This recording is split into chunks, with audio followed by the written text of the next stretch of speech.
आतुर बहोरी बिभंजी जैसा में तो मैनी तो पांडे टिप चैनल पर आप सबका स्वागत करती है। इस प्रसंग का वर्णन लंका कांड में मिलता है।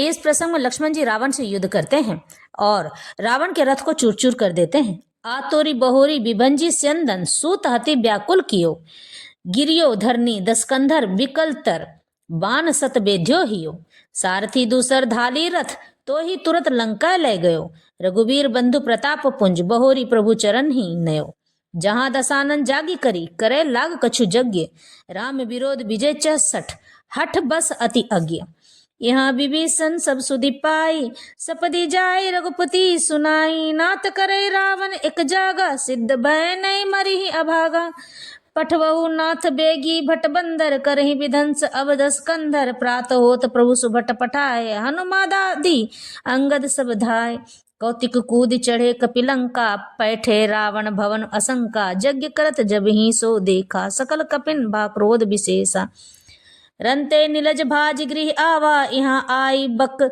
ध्यान लगावा, अस कही अंगद मारा लाता चितव न सठ स्यारथ मन राता। फिर उन्होंने बड़ी ही शीघ्रता से रावण के रथ को चूर चूर कर और सारथी को मारकर उसे रावण को व्याकुल कर दिया। 100 बाणों से उसका हृदय भेद दिया, जिससे रावण अत्यंत व्याकुल होकर पृथ्वी पर गिर पड़ा। तब दूसरा सारथी उसे रथ में डालकर तुरंत ही लंका ले गया।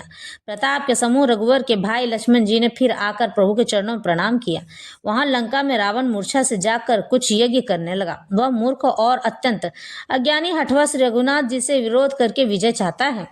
यहाँ विभीषण जी ने सब खबर पाई और तुरंत जाकर रघुनाथ जी को कह सुनाई कि हे नाथ, रावण एक यज्ञ कर रहा है, उसके सिद्ध होने पर वह अभागा सहज ही नहीं मरेगा। हे नाथ, तुरंत वानर योद्धाओं को भेजिए तो यज्ञ का विध्वंस करे, जिससे रावण युद्ध में आवे। प्रातःकाल होते ही प्रभु ने वीर योद्धाओं को भेजा। हनुमान और अंगद आदि सब प्रधान वीर दौड़े। वानर खेल से ही कूद कर लंका पर जा चढ़े और निर्भय रावण के महल में जा घुसे। ज्यों ही उसकी यज्ञ करते देखा त्यों ही सब वानरों की बहुत बहुत क्रोध हुआ। सभी वानरों को उन्होंने कहा, अरे ओ निर्लज, रणभूमि से घर भाग आया और यहाँ आकर बगुले का सा ध्यान लगाकर बैठा है। ऐसा कहकर अंगद ने लात मारी, पर उसने उनकी ओर देखा भी नहीं। उस दुष्ट का मन स्वार्थ से अनुरक्त था। जब उसने नहीं देखा तब वानर क्रोध करके उसे दांतों में पकड़कर काटने लगे और लातों से मारने लगे। स्त्रियों को बाल पकड़कर घर से बाहर घसीट लाए। वे अत्यंत ही दीन होकर पुकारने लगी। तब रावण काल के समान क्रोधित होकर उठा और वानरों को पैर पकड़कर पटकने लगा।